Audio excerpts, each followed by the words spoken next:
Hey, I'm back. What's up? It's the Wrestling Mat. It's been a while. It's good to see you. How's everybody doing? Shout out to the chat. Shout out to the wonderful people out there. Good to be with you. I can't believe we're back. It's been like a week and a half, right? Something like that. A week and a half, I think. I'm refreshed, feeling good. The hand is... Oh, I got one of these now? Look at that. Hello, everybody. Thank you for being with me here on the Wrestling Mat.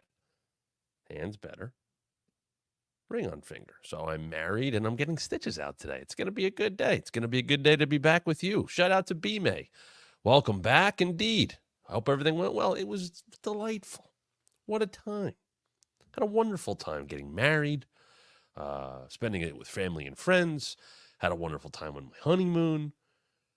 And now I'm back. Talk about wrestling even more because there's a lot to talk about because we haven't done it in quite some time. I popped up randomly and busted open on Saturday morning. Thought I was kind of having a lazy weekend coming back from honeymoon.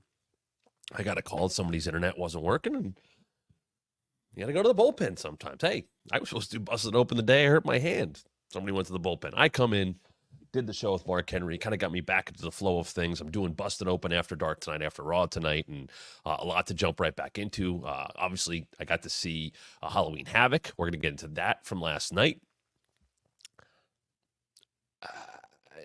An okay show in terms of like getting me excited for the future of NXT and where things went on the show. We'll get into that. I want to talk about SmackDown a little bit because we did post some things. Shout out to our team here over the week I was gone, some clips and things like that. And talked about how, what if Jey Uso said no? Well, the first step of that was taken on Friday. The first major step was really taken on Friday when we saw the Usos reunite. Not Roman and Jey, but the Usos reunite. We'll get into that on the show today. I really want to talk about the use of Triple H on Friday's SmackDown as related to the Randy Orton segment to set up his match with Kevin Owens. I'd love to get your questions in. And by the way, as you jump in here with us today, a couple of things here. we're going to switch some things up. You're going to get, if you're a Matt member, become that at thewrestlingmatchshow.com. As Nerdy Dude is, as B-May is. You're going to get this show at 11 a.m. every single day now. 11 a.m. Eastern, members will get the show first. Barring any scheduling conflicts, which I will give you a heads up on when I know them. Everyone else who gets this show will get it at 5 p.m. Eastern. So if you're a Matt member, an even bigger perk right now is that you're going to get this show always, first and foremost, at 11 a.m. Eastern. Whether you watch it live at 11 or watch it whenever you want to, if you are a Matt member, you get this show first. You get access to me first in the chat. That's what we're going to add here as we head into the month of November for Matt members. You are now getting this show first and live at 11 a.m. Eastern every single weekday. Everyone else will get it at 5 p.m. Eastern. If you are watching here on YouTube, if you are watching on or listening, I should say, on the Believe Network via podcast, you'll still get the show. You'll just get it later. But if you want to get it first, you want to get it foremost, you want to get it right away on a morning, depending on where you are, my morning, 11 a.m. Eastern, you will get it right here if you are a Matt member. So become a Matt member at thewrestlingmatchshow.com. Subscribe to the podcast if you haven't already. We'll be getting that back up and running. Like we said, we took some time off because I was away, married, honeymoon, all that stuff. And now we are back. So 11 a.m. Eastern every single weekday for Matt members, 5 p.m. Eastern for everybody else. The show will just re-air, but it will re-air from the 11 a.m. live spot, which is exactly what it was, at 5 p.m. Eastern. Podcast lit at 5 p.m. Eastern. So still get the show, but Matt members get an even bigger perk getting it live at 11 a.m. Eastern every single weekday. So we thank you for that, and hopefully another reason for you to stay on or become a Matt member. Nerdy Dude said, speaking of Matt members, my black wrestling match shirt arrived on Friday. Hey, awesome. Love to see it. Send us a picture of that if you could, Nerdy Dude. I know you sent us another one. You can get those wrestling match shirts at prowrestlingtees.com/thewrestlingmat. If you're a Matt member, you get discounts on Wrestling Mat merch. And the more we sell on there, the more options that will become available. So something to think about there. If you haven't noticed, I've been posting a little bit the last 3 weeks. I'm wearing, admittedly, a pullover I've had for years. I've been writing articles. I have a weekly column for DraftKings, for the DraftKings Network, the DK Network, called From the Mat. It is my weekly AEW kind of news and notes column, my thoughts on things, where they could go. Last week, I had a column go up about the 5 opponents that Jon Moxley should be facing over his title reign. I think, tentatively right now, that might become a full-on episode of the show later on this week. I might go into greater detail. I wrote about 12 or 1,300 words, but in terms of explaining that out, other thoughts I had that did not make the column, we might make that a full episode of the show later on this week. So stay tuned for that. But if you haven't checked that out, really would appreciate it if you can check it out, if you could share it. First couple weeks, we're coming off of Wrestle Dream, that first Dynamite, and then, of course, this past Friday's article was all about the opponents Jon Moxley should be facing in his current reign as the king of these lands, as the AEW World Heavyweight Champion. Who would make the most sense for him to face? I named 5 opponents. We'll go into greater detail on that later on this week here on the Wrestling Mat, but definitely check that out. Share it if you haven't seen it yet. I haven't written in a while, so it's been cool to write. I used to write my behind-the-scenes stuff for WWE and scripts and all that, but to write a forward-facing, call it journalistic article, I haven't done that in quite some time. I don't think I've written anything for the public probably since fantasy football days 5 years ago. It's probably 4 or 5 years ago. It's probably the last time I wrote an article, maybe 3. But first time doing a wrestling one in very, very, very long time. So make sure you go check that out if you could. I'd love to hear suggestions on what you'd like to hear about as it relates to AEW in that column. And, of course, what you want us to get into here on the show as we get closer to Crown Jewel next weekend, or this weekend, I guess I would say. Card shaping up a little bit better than I initially thought it would. Still having a tough time getting excited about two championships that probably won't matter after Crown Jewel. And I'm speaking of those Crown Jewel championships that will be up for grabs for Cody and Gunther and Liv and Nia Jax. As I said, this feels like, and I've seen some of your comments about this as well, it feels like this show kind of, at least as it relates to the champions, the top champions, is getting in the way of other booking. Like they've had to kind of fit this in. The card is, like I said, look, we're 7 deep now. I shouldn't say too much, right? I guess I should. I don't want to spoil SmackDown for this week, but it's a bigger card than I would have expected. Take that for what you will. We know we know about Cody and Gunther. We know about Liv and Nia, Seth and Bronson, Randy and Kevin, the 4-way for the women's tag team titles. There is, I think, more coming. Let's get into. I'll start with Friday in terms of what I like about Crown Jewel that's coming up. On Friday, they did something interesting that I think is a great example of conditioning the audience long enough to expect one thing and then do something differently to throw them off their game.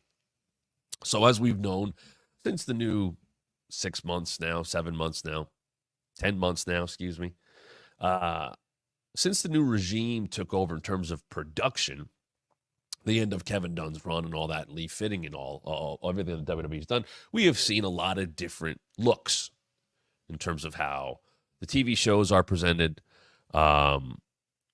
in terms of the camera shots and all that. And I think for the majority of people, it's very well liked. It's been very well accepted. It's a welcome change. And a lot of that, or some of that, I guess you would say, has been related to, hey, there's the gorilla position. There's those long tracking shots where we see them walk back through gorilla into the backstage area, not with camera cuts, not with another camera picking it up, or it's just the same continuous shot. But we've also seen that where the wrestlers are, walking through the backstage area and they walk right through gorilla. Now, they had done this pre-Lee Fitting with Hunter, with Vince, but before that, you would see the gorilla area right behind the curtain cleared out. Nobody's in there. And whether that was Vince not wanting to be seen or, Hunter not wanting to be, whatever. But we know they're sitting there. And they've gotten away from hiding who's sitting there. Not that they sit and, hold the camera shot on Hunter, Road Dogg, or whoever's sitting there backstage, or Bruce. But they're there, and they're there. Rhea walked by them the other day. Last Monday or a week before on Raw. So they're there. So on Friday, you get the opening shots of people entering, and here's this and here's that. And Randy's doing the walk. And Randy's going to go out to the ring, and he walks through the gorilla. But instead of going quickly past and out the door into the aisle, and I hear voices, he stops at the tables, and he talks to Triple H. And Hunter sends him out there. But you could tell something was going on there. And Randy goes out and addresses what he wants, and he wants Kevin Owens, and he's pushing, and he's getting told he's getting, there's protection and blah, blah, blah, blah, blah. And Nick Aldis said it's above his pay grade, so Hunter, you come out here. Now, we haven't, in terms of stories, really seen Hunter get involved. He got involved. There's just a couple things I'm thinking of. Ray going to SmackDown, the stuff with Dom. He got away from him. He was going to quit. He ends up on SmackDown, back on Raw, whatever. He pled with Ray to stick around for that. We saw him in the role I think TKO wants to present him in the Dana White role between The Rock and Roman and Cody and Seth, like stuff like that. We saw him at the end of WrestleMania Night 2, which was more of just, hey, Vince is gone. Here it's Hunter's show, and here's our champion, and here's Bruce, and here's all the baby faces, and here's a happy ending, and don't remember Vince ever. This is what the company is now. That's when we've seen him. And we saw him, open up some pay-per-views. That's what he does. But in terms of getting involved in the stories, not too much. So, all of a sudden, Randy calls out Hunter.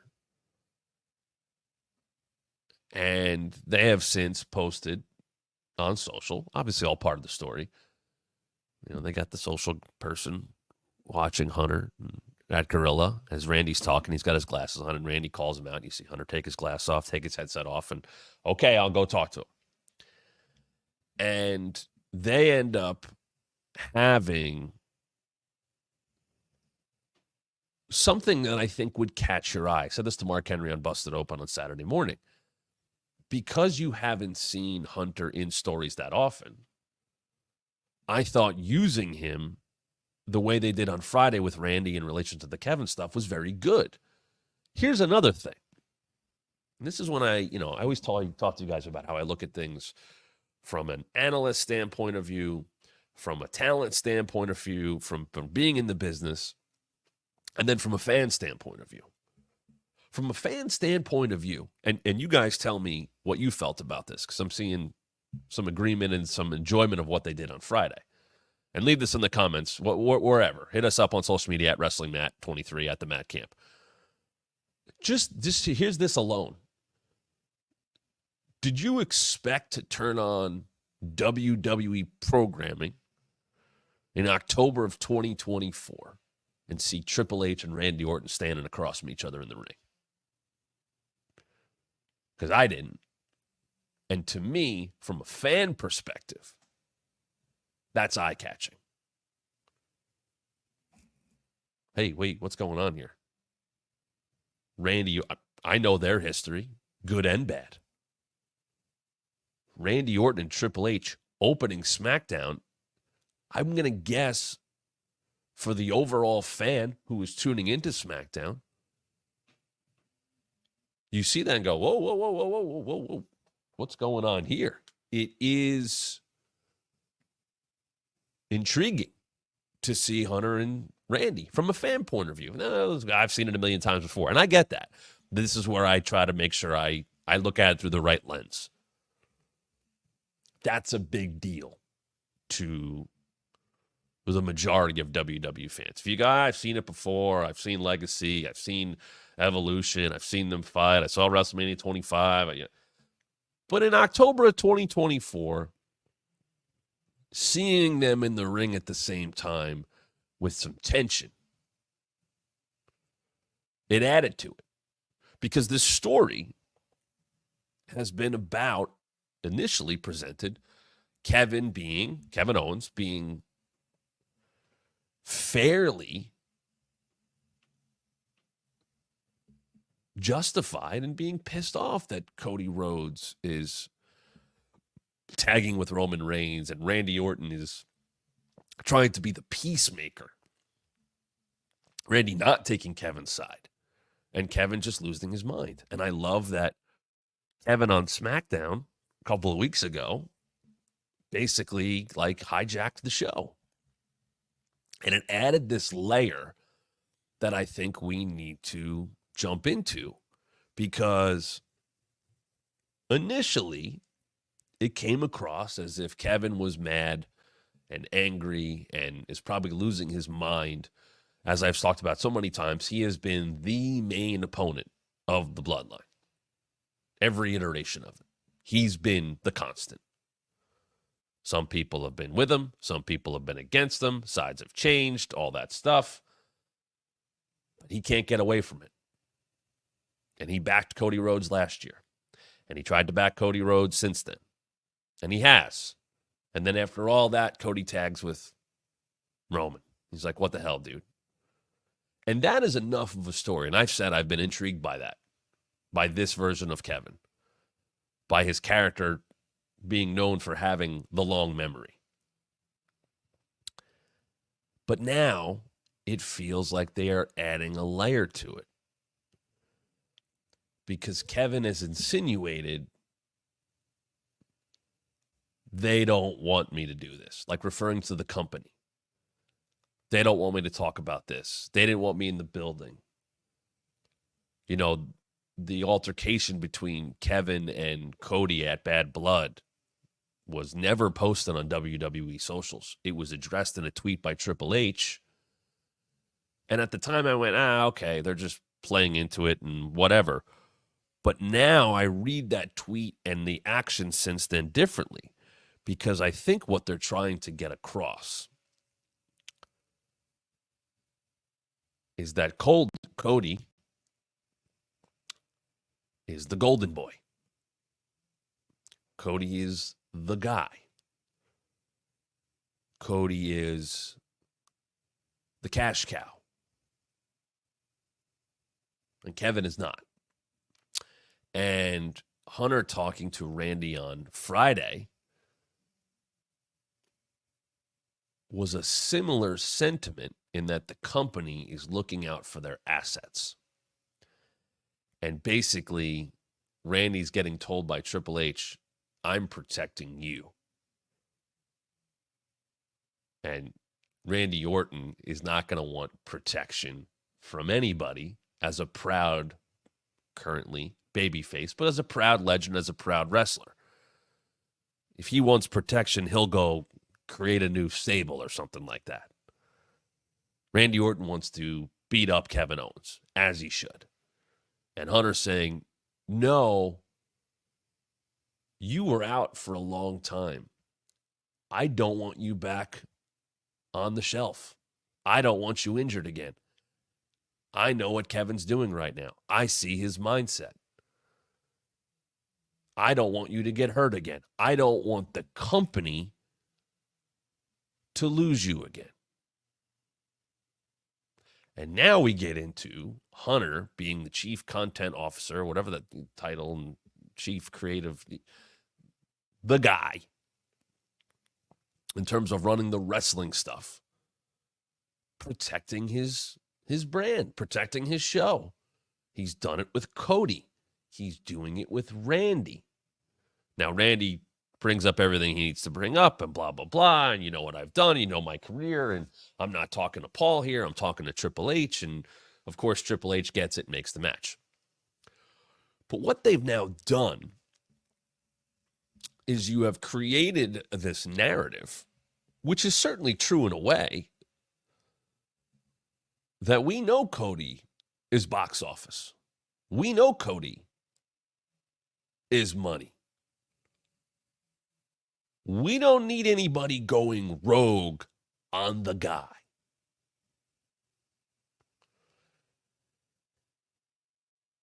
And all of a sudden, Kevin Owens' character gets this new layer to him of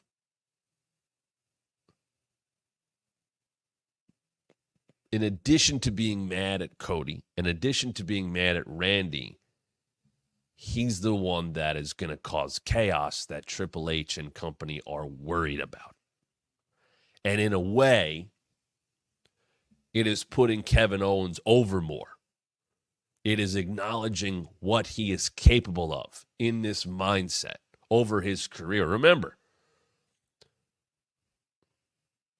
when Finn Balor had to vacate the Universal Championship like a week after, they had to figure out a new champion.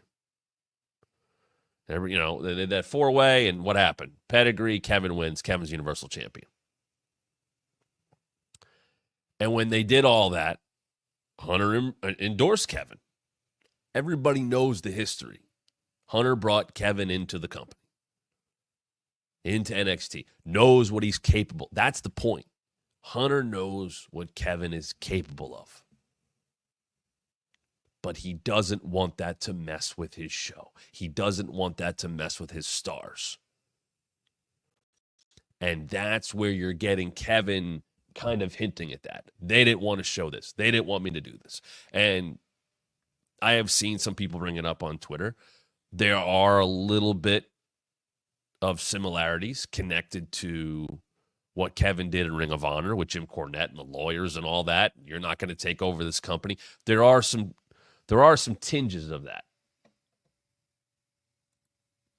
And now it makes it a little bit more intriguing because I think when you look at Kevin Owens now, you wonder, is he someone who can mess with what we have going? Is Kevin now this wild card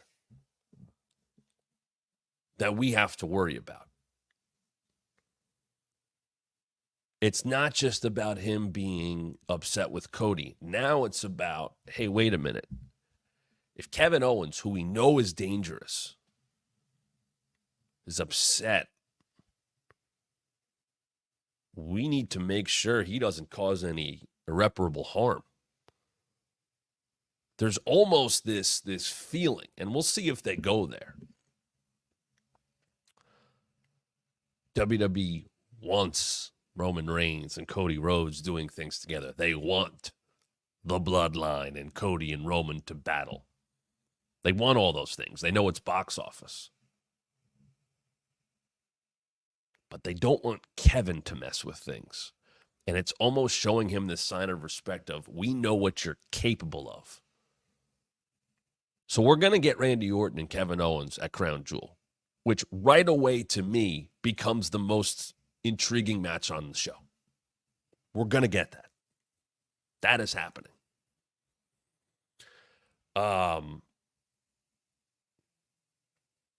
There is a rumor that we're going to get to Kevin and Cody at Saturday night's main event. As I have said, WWE after Crown Jewel and Survivor Series next month, they have no main roster pay-per-view in January or February, but you have Saturday night's main event, which they're going to build in a big way. And you have, of course, the first Netflix show on January 6th. So 2 non-PLE shows that will likely be presented in more of a PLE way. There was a time I have talked about, and I've talked about it plenty, of Randy turning heel and him being the one to go after Cody and maybe take the title off of him for some time. And now I'm wondering, could you do that with Kevin instead? It's almost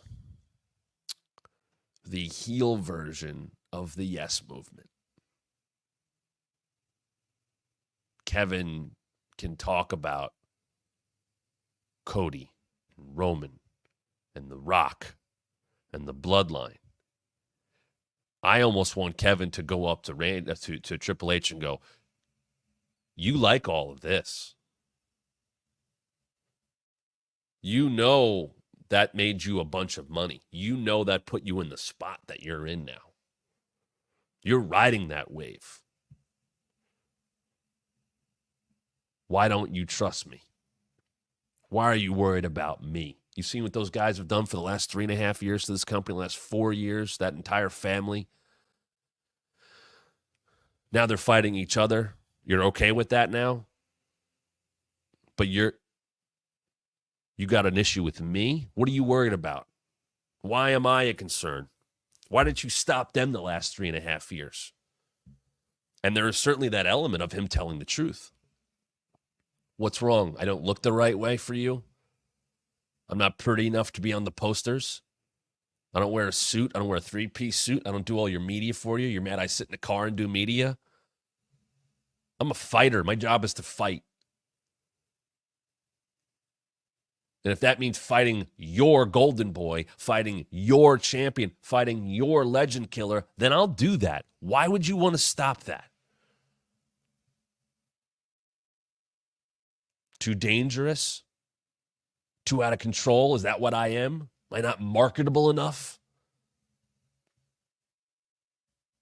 I like Kevin in that direction. Kevin is the wild card. What is Kevin going to mess with? Maybe that's where they're going with this. But it's now, to me, more than just Kevin being mad at his former friends for tagging with the wrong people. Now it feels like the company is against him. And right now he's been pointed at Cody Rhodes, super duper babyface, and Randy Orton, obviously legendary babyface. So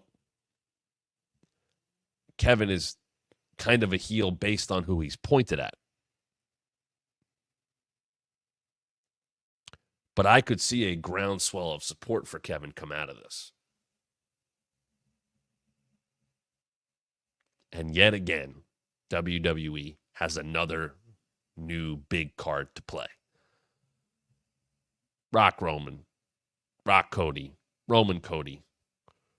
Those are all the things that, I think we're looking at over the next year that people are expecting to happen in some way, shape, or form. Both nights at the April, which was, by the way, April 19th and 20. B-Man just said no Rumble in January. No, it's the first weekend of February this year. It's just the way the schedule worked out. Mania's, in the back half of April this year. So everything's spaced out a little bit more. They have so many cards to play and so many big matches that they haven't touched yet. Just think about all the people CM Punk hasn't faced yet. So there is this unpredictability, which I think is always needed in wrestling.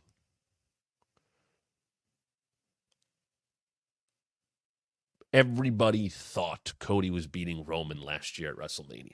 It didn't happen. And people were pissed. And guess what? It worked. Because you got an even bigger payoff at this year's WrestleMania with bigger stars in a bigger presentation. And you told the story for a year longer. You need that. Look, sometimes it's clear when it's a babyface's time. Although, if you were watching TNA this weekend and Bound for Glory, it was not Joe Hendry's time.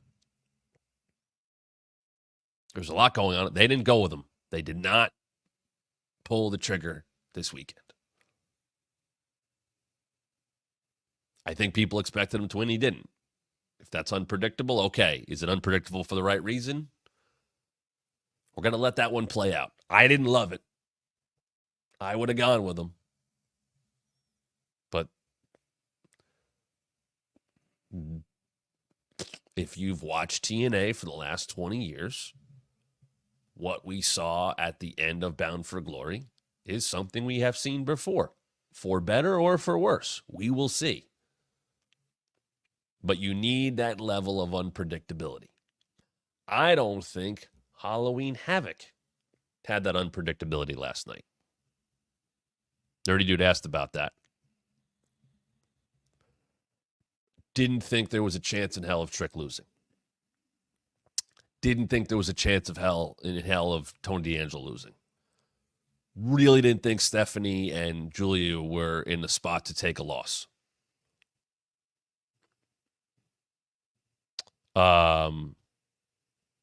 Ridge and Andre, whatever. Nothing really shocked me last night. I'm happy Fallon Henley won. I think when you put your baby face you're trying to build in Kalani Jordan, who's been presented well, and I think might be getting the most work of anybody who needs the work that they're going to push, if that makes sense. And by that, I mean, let's put her on commentary. Let's get her in backstages. Let's get her in the ring. Like, she always seems very busy in multiple ways. So let's get her reps in all these different ways to make her a well-rounded star. We're going to go with her. Let's give her every chance to get better. As I've said, I think Trick should be working more matches than anybody in WWE right now to tighten up his in-ring game because the rest of it's there. And it still needs it. You know, he got thrown in a little bit of a deeper end last night with, you know, a hardcore match, basically. He was fine. Kalani Jordan, though, got put in that match, and it's going to be a gauntlet match. And at the end, Fallon wins. And you know what? It doesn't hurt Kalani Jordan. The heels can say what they did. And, of course, on top of that, you add a little bit more to it with introducing new people. And what's good about this is there feels like maybe a little bit of a shift happening in NXT. What's left for Ethan Page? What's left for Obafemi? Zarya comes into the mix. You know, the unpredictable part of that was she was going to be at Halloween Havoc, but she showed up at NXT last week. And then she is in, like, you know, the skybox after the women's tag match. But then she appears and takes out, you know, Fatal Attraction. Fatal Influence. I'll get that name right maybe in a year or two. Fatal Influence, Toxic Attraction. Fatal, Toxic Influence, Attraction. That. But she shows up there, and she takes them out. Not exactly how I'd want to, you know, hey, here's the new North American champion taken out by one person who took out 3 people. But I get it. They want Zarya to be someone the entire women's division needs to be on notice for. That's fine. But you look at the card as a whole, and none of the finishes shocked me. I will jump in here. We'll just go match by match. I thought Tables, Ladders, and Scares was going to be pull the title down so you don't have to pin Oba again. And it wasn't. And they pin him again.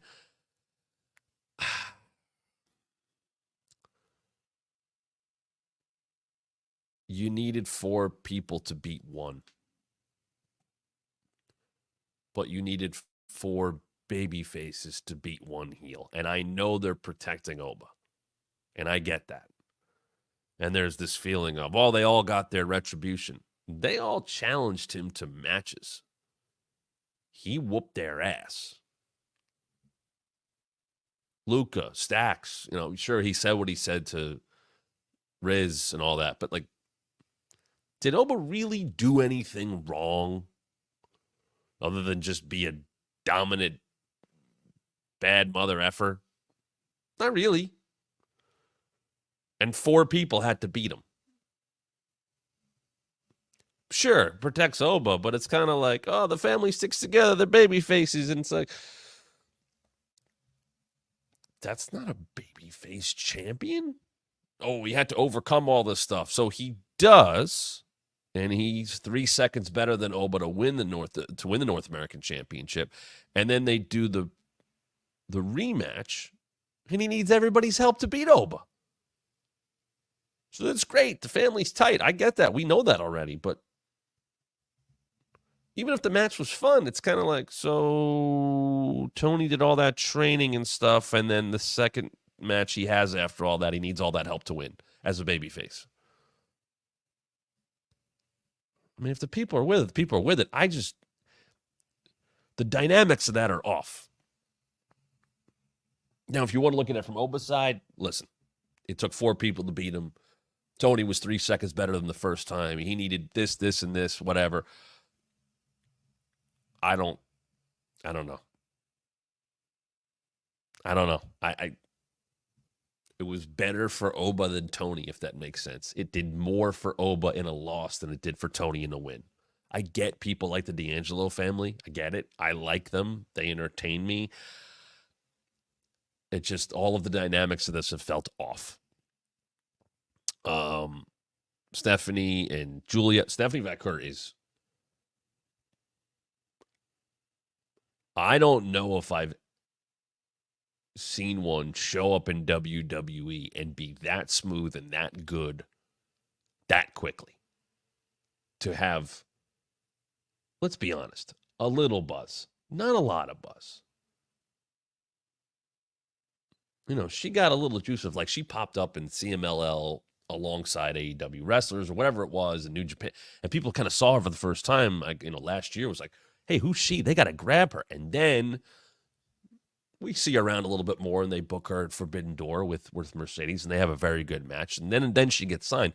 But that's the majority of, like, the buzz, and NXT is going to play off that. But she walked in, and there is a presence about her, but she is so smooth and good, and exactly the kind of person that a lot of people in NXT need to be working with. I'm looking ahead going, like, I want to see her in Asuka. I want to see her in Io Sky. I want to see her against some of the smoother performers. They win. So Jordan, you know, Cora comes back and loses. Roxanne loses. As I said, you put all them together, it's a tough spot for somebody to take a loss. And we saw Zari after the match. Ridge beat Andre Chase, ambulance match. Okay. It was setting up Ridge clearly for what's going on later. They did the gauntlet match. Fallon wins. Zarya shows up again. And then Trick beats Ethan Page. None of the matches went more than 18 minutes. The main event was 18 minutes. And they set up a couple things, few things. As we learned in the last week or so, NXT is going to run the ECW arena, the 2300 arena, soon. And they set up Lola Vice against Jada Parker in a hardcore match with Dawn Marie as the special guest referee. Rest in peace, Al Wilson. So there's a little ECW element. Okay. We also have Tatum Paxley pop out of a box that Wendy Chu put her in, and she spins the wheel, and it turned Wendy in a coffin casket match on NXT this week. Wendy got turned on by Rosemary after their Knockouts tag title match at Bound for Glory. So I guess that's over. And then we see Bubba and, you know, my co-host on Busted Open. I always just get hey, they're going to be down there. Okay, cool. And they're spliced throughout the show, and Ridge Holland has a couple of run-ins with Bubba. And then Ridge is out at the end, and him and Ethan Page get on the same page, and they beat up Trick, and Bubba makes the save, and I assume that will be a continuing story leading into that ECW arena show, and Bubba will be on it, and there you go.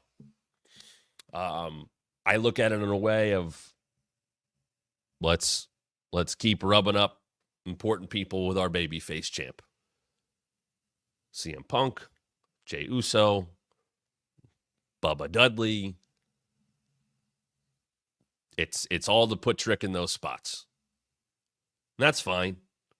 Not what I would have expected. Was this a tag match for the ECW arena? Does it set up Ridge as Trick's next opponent? But possibly. Trick's got to go on a bit of a run now. I think that's for sure. But a very, for the most part, paint by numbers show.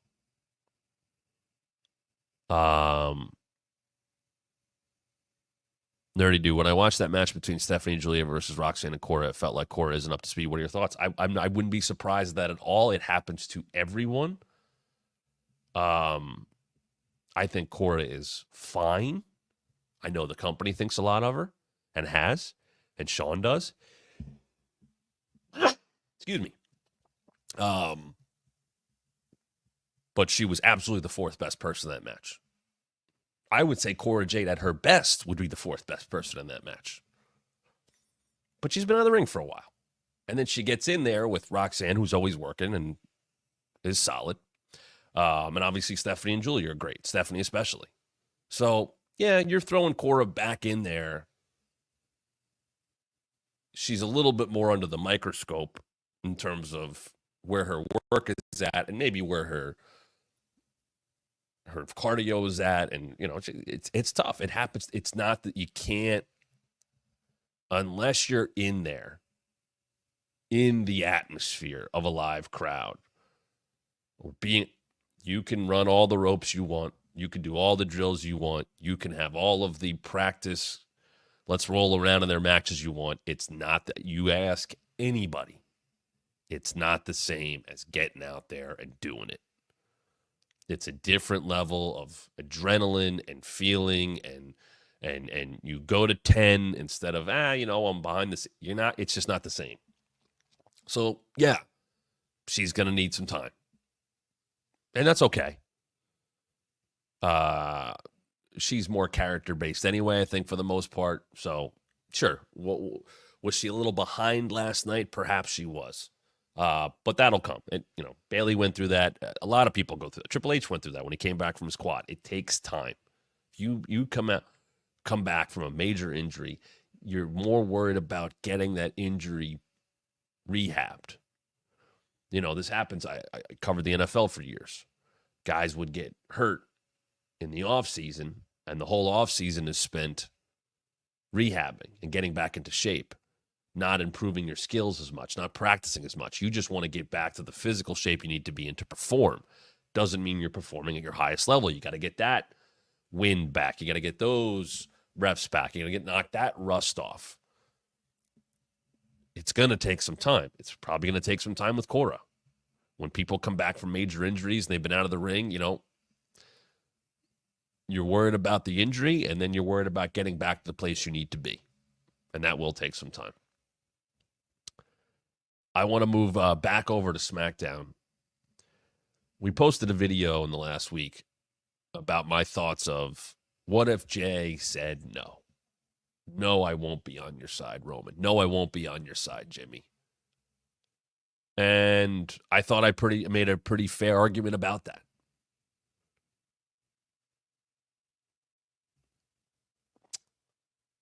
So what have they done the last couple of weeks? They've had Jimmy go to Raw. They've had the Bloodline cost Jay the Intercontinental Championship. And they brought it on themselves, really. Because Jay didn't seem to be really interested in talking to his brother or helping out Roman. And then they show up and cost him, which is like poking the bear. So they poke the bear, and what happens? Jay shows up on SmackDown, and he gets involved, and we have new tag team champions in the Motor City Machine Guns, and we get a hug with Jimmy and Jay, and a hug that is watched from the aisleway by Roman Reigns. So initially, I had heard what happened, and I'm not going to spoil SmackDown for this week because they did tape it. So I will, and I had these thoughts before I read spoilers, which I'm not going to talk about here. And initially, I was like, man, they kind of rushed that. But if you think about it more, they didn't rush it. They didn't bring them all back together in 1 week.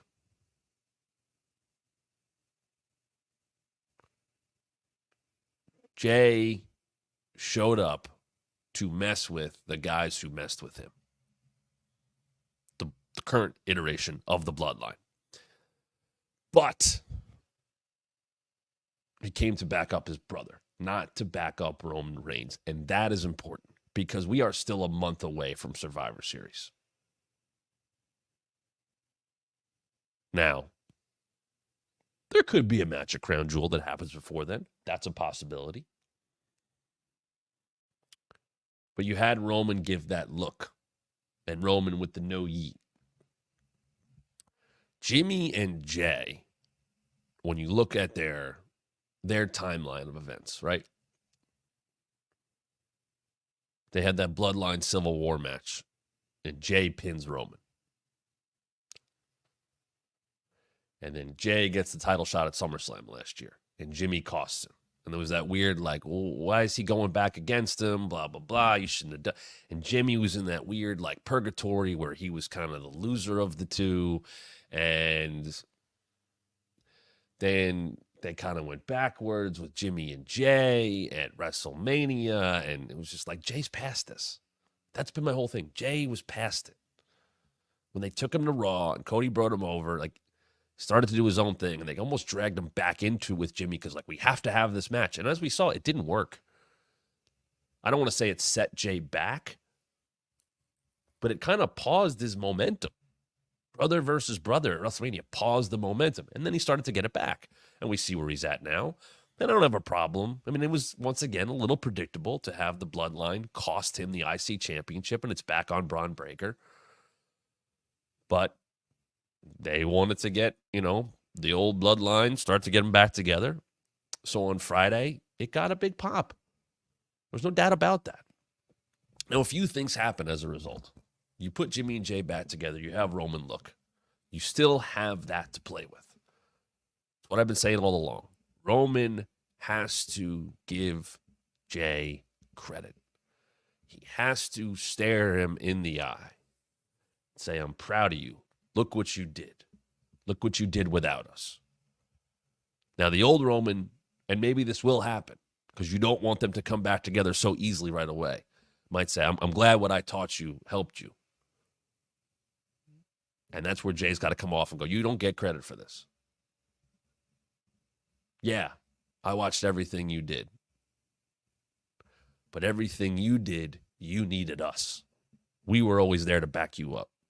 I went to Raw by myself.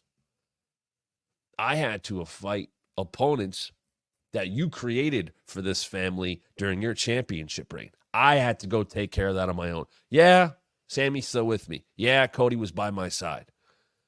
But there are people that are still mad at you and us. And I had to win them over. And that's all I've done for the last year. By myself on Monday Night Raw. I did that. These people got behind me. My family was over here. And now my family needs me. And my brother needs me. And I'm going to be there for my brother. Because he came to talk to me. You didn't come to talk to me.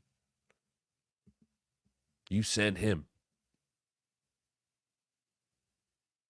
You need to acknowledge me. If I'm going to stand on your side, we are equal. You are not my tribal chief. I don't have to answer to you. Solo's not my tribal chief either. But Jey Uso is a man who stands for Jey Uso. First and foremost, I take care of me because that's what I have to do in this business. That's what I've been doing for the last year. And Roman has to acknowledge that. Roman has to show respect to that. Roman has to be humble, which goes along with being a babyface anyway. He needs to be humble. He needs to understand that he needs the help because he has been laid out multiple times by this iteration of the Bloodline. So everything that happened on Friday with them getting involved in it, you got a couple of different things out of that. You set up the eventual reunion of Jay and Roman. Great. You got the big pop for the Usos coming back together. Great. But I think they did a good job with the Motor City Machine Guns.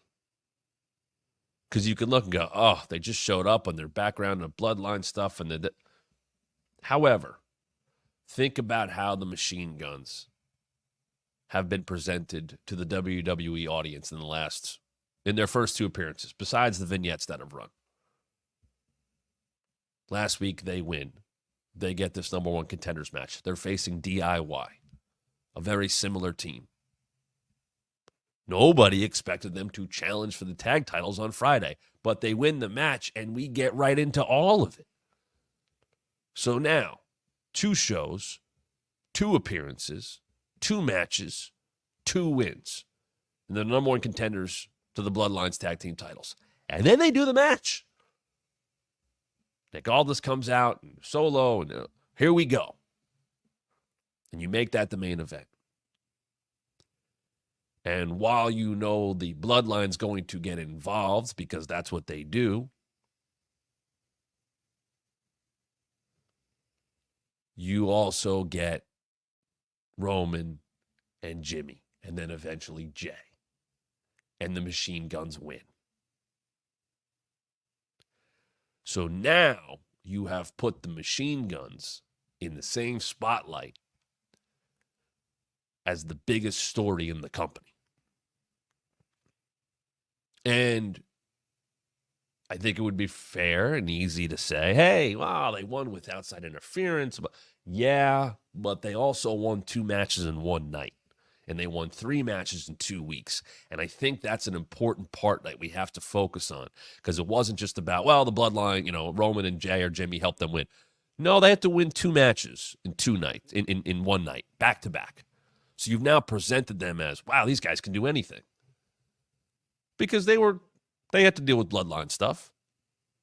It wasn't a 2-on-2 situation. They got some equalizers.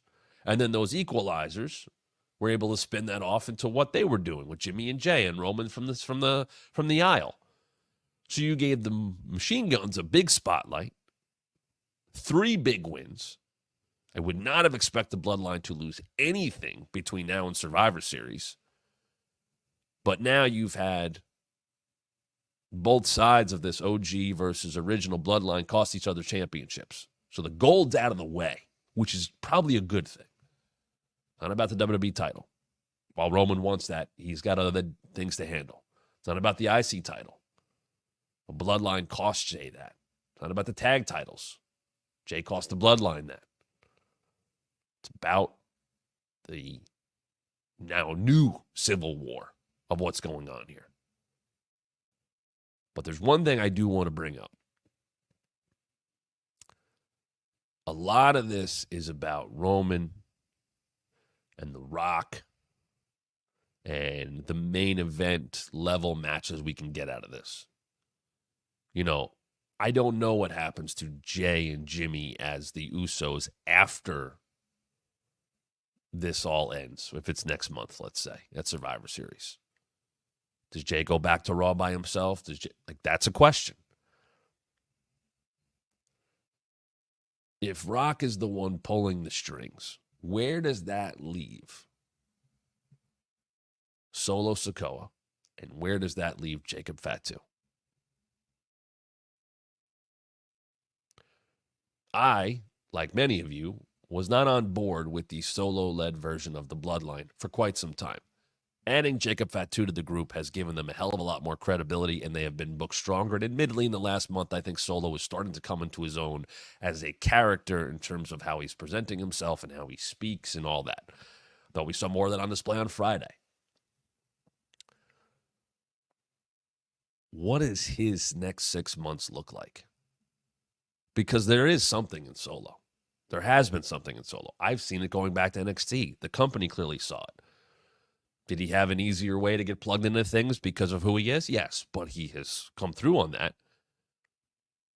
And in the last 6 to 7 months, he's been asked to be, the leader of this group. He's been asked to be the foil for Roman Reigns, the foil for Cody Rhodes, the foil for Kevin Owens, the foil for Randy Orton.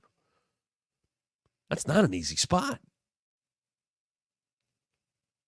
But I don't want him to get lost in all this. I think Jacob's done enough that he's going to be fine. That people are going to want to see more of him. I think people want to see Roman and Jacob. They want to see that match.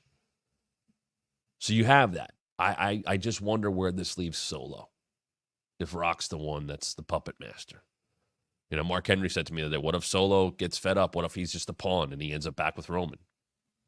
Okay. You just don't want to little brother him too much. Just like you don't want Jay to be little brother. And I don't think they're going to let that happen. You don't want Jimmy Uso to be little brother anymore. And I don't think that's happening. You have a chance to elevate everybody here. And then where do they go after the fact is the question. I will be watching Monday Night Raw tonight. I will be doing Busted Open after dark as soon as it is over. Solo for an hour there. And then I'll be back here tomorrow at 11 a.m. Eastern for the members, 5 p.m. Eastern for everybody else. Catch the podcast wherever you get them. Thanks to our friends at the Believe Network. Subscribe there. Subscribe to the WrestlingMatShow.com. Become a member, because if you're a Matt member, you get this show live and first every single weekday at 11 a.m. Eastern. Everybody else gets it at 5 p.m. Eastern. It's a great way to support the show. Head over to the ProWrestlingTees.com/TheWrestlingMat. Get your Wrestling Mat merch. We'll have some big things coming up for November. I spoke to our friend of the show, Chef Reaction. He was at my wedding last weekend. Him and I are working on some things for the future. So make sure you're with us. 11 a.m. Eastern for members every single weekday, 5 p.m. Eastern for everybody else, right here at the WrestlingMatShow.com, wherever you get your podcasts. Thanks for joining me as always. Thanks for waiting around. Thanks for the well wishes. I appreciate all of you out there. And I will see you tomorrow, because we are going to be talking about wrestling even more right here on the Wrestling Mat.